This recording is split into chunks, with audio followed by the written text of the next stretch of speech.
going on, guys? This week of Sick and Sideways, I talked Jordan into doing something tonight. What are we doing, buddy? I'm gonna weld my diff. A 315 open diff is finally getting welded, I guess. Alright, so we have 6 E12 bolts on each side of the diff for your axle bolts. Take those off, and then you got 1 bolt in the front. You got 2 bolts in the back. Take your sway bar off these 2 bolts, and then drop the sway bar down, and then you can pull it right on out after you take off these 4 off the drive shaft, and then it should drop right down. It would have helped first time I put this up there if I would have put the battery in the impact, you guys know. There we go. We got just about all the bolts loose for the axles and for the drive shaft over here. To make it easier to get to the top bolts, for those of you that don't know, you can let off the e-brake, throw it in neutral, and spin your drive shaft, your tires, whatever you want. Spin them around, they'll come around to you, a lot easier to reach. And yeah, after we drop these, we already dropped the sway bar, drop the axles, drop this, then the main bolts for the diff, and then time to pull that cover off and throw some welds on there. Not a professional, but if you blobber it, everything sticks. So it'll be good. And we took off the exhaust just to make it a little easier. Just unbolted it. Not much.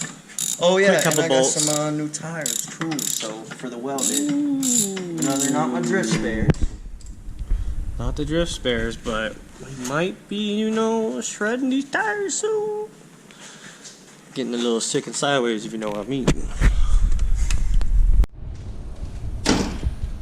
Alright, got all the bolts out. Got her out, down on the ground.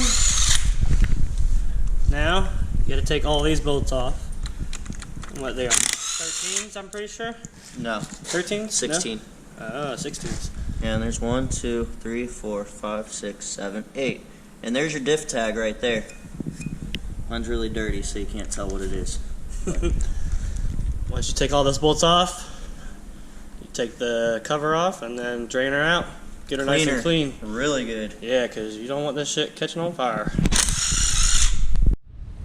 Got the cover off. Got my nice Delrin rev shift bushings in there. But anyways, got her all off.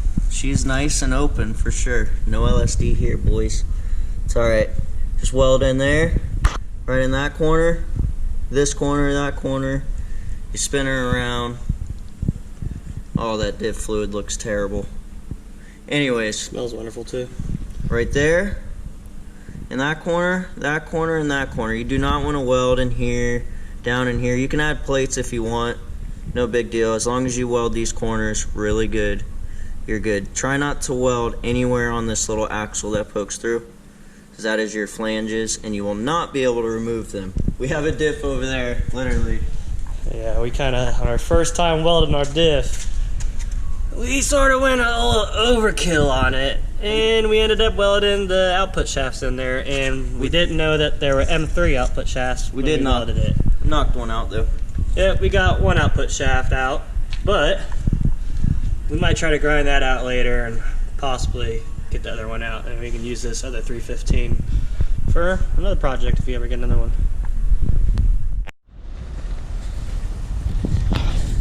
Well, we had to run to Walmart real quick because this is just, you know, so random, but we're gonna get it done. You know, we're doing last minute things, times. On our way back to the shop. Alright, just got back from the store, got some diff fluid, hooking up the welder. Gonna clean this thing out pretty good and get to welding her up. So.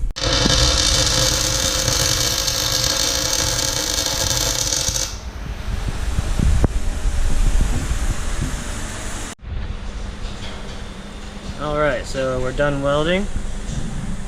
Jordan put some pretty nice welds up in here. It's getting kind of late here at the shop, so we're gonna seal her on up and get back to it tomorrow morning, and we'll start off from there. Alright, so we're back the next day. Jordan's gonna finish up on some welds in here. Gonna weld the ring gears to the actual carrier itself, just like I did there, but all the way around. It's looking nice in there. She's gonna be back up in there a little bit.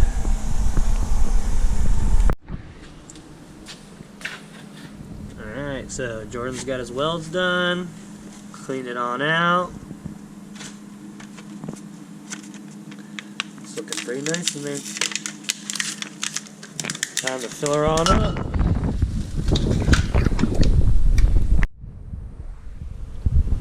Alright, so we got some red RTV on here. Most of the time you can get the paper gasket that just goes right over there, but since this was sort of a last minute thing, Yeah, you know. we broke out the whole RTV. So, High heat, you know. Yeah, I gotta get the high heat. Trying to make it safe. That's right. So we got her all spread out now. Now time to put the diff cover back on. Let it sit for a little while. Yep, let it sit. Might go get something to eat next door maybe. While we're waiting. No, other way. Spin it. Oh wait, no, you spun it right, yeah.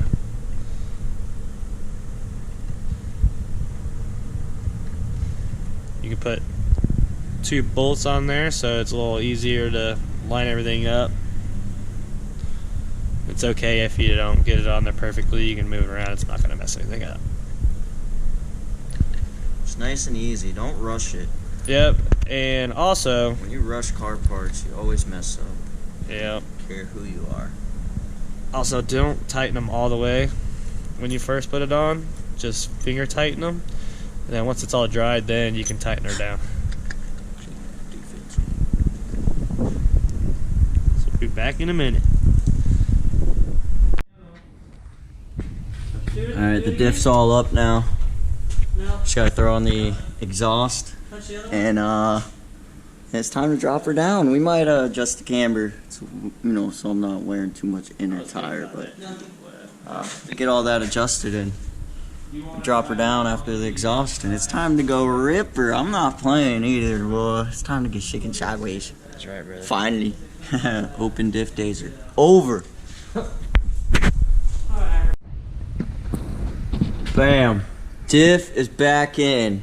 So is the exhaust. And it's time to go slide this bitty at an old spot. That's right, my boy's ready to get SickNSideways. Get so hyped. So hyped. So we might have some footage for that. Alright, so we got the welded diff in now. And just want to show you how it's going to be if you weld your diff. When you back out, turn anywhere, you're going to hear a lot of...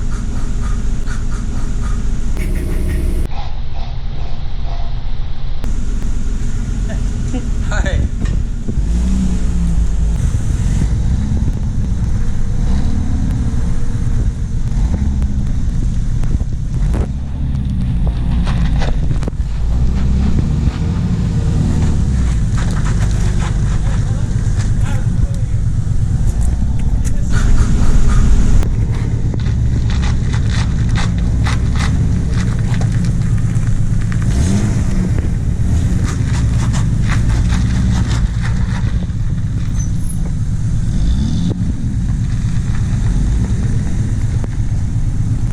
That's the I'm talking about. So, time to go drift this bit.